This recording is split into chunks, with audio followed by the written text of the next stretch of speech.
welcome to today's On This Day in Tudor History with me, Claire Ridgway.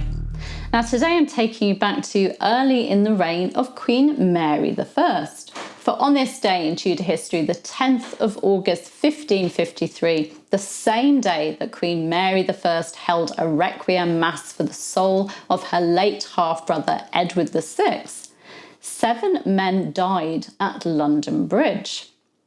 Merchant tailor Henry Machin recorded their death in his diary, writing, "The 10th day of August was drowned 7 men at London Bridge by folly.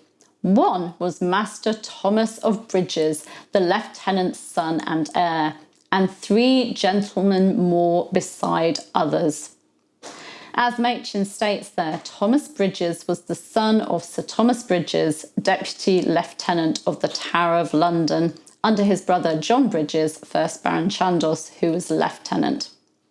But what happened to these men? How did they end up drowning? Well, Machin's diary is damaged and his account finishes abruptly. But 16th century historian John Stowe, who actually dates the accident to the 11th of August, gives more details. He writes, "The 11th of August, certain gentlemen minding to pass under London Bridge in a wherry were there overturned, and 7 of them drowned. One was Master T. Brydges' son."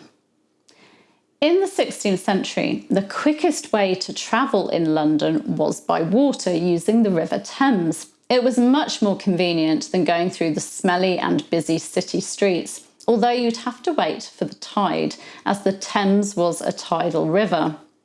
Londoners could pay watermen to row them in a wherry up or down the Thames, or across it to the other bank. Such a wherry could carry 2 passengers at a time. If there were a few of you wanting to travel, you could hire a barge or tilt boat. Barges were rowed and tilt boats were pulled by another boat. If the tide was against you, it would also cost more to travel because the watermen had to work a lot harder to row against the tide. For example, in Elizabeth I's reign, a fare from Greenwich to the city with the tide would be 8p, but against the tide, it was 12p. It was also dangerous to row against the tide. The History of London website explains that the narrow arches and piers of the medieval London Bridge held the river back, acting as a weir. It was dangerous to take a boat under the bridge when the tide was flowing.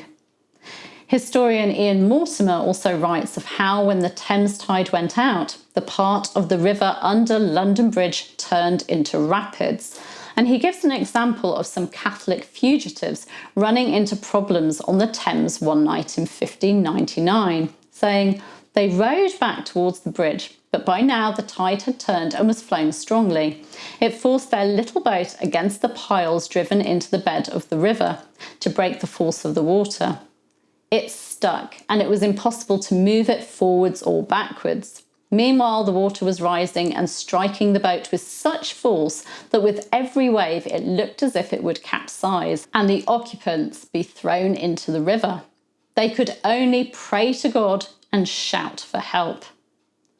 Now, perhaps the 7 men that ended up dying on this day in Tudor history in 1553 were in a hurry and couldn't wait for the tide and so risked the rapids under London Bridge. We just don't know. But what a horrible accident. No wonder people waited for the Thames tide to turn in their favour if they could. It was cheaper, quicker and safer to wait. 2 famous examples of the Thames tide causing delay concern Amberlynn and her daughter Elizabeth I. On the morning of the 2nd of May 1536 at Greenwich Palace, Queen Amberlynn was ordered to appear before the King's Council. She was then arrested and escorted to her apartments to wait until the tide had turned, allowing a barge to convey her to the Tower of London. This had happened by 2 p.m, so a barge was prepared for her and she arrived at the Tower at 5 p.m. Then, on the 17th of March 1554, 2 of Queen Mary I's councillors, the Marquis of Winchester and the Earl of Sussex, were sent to Mary's half-sister Elizabeth's lodgings at Whitehall to escort her to prison at the Tower of London by water for her alleged involvement in Wyatt's rebellion. This was when Elizabeth wrote what David Starkey calls the letter of her life, the famous Tide letter. So called because as Elizabeth wrote this letter to her sister, the tide turned, making it impossible to take Elizabeth to the Tower that day.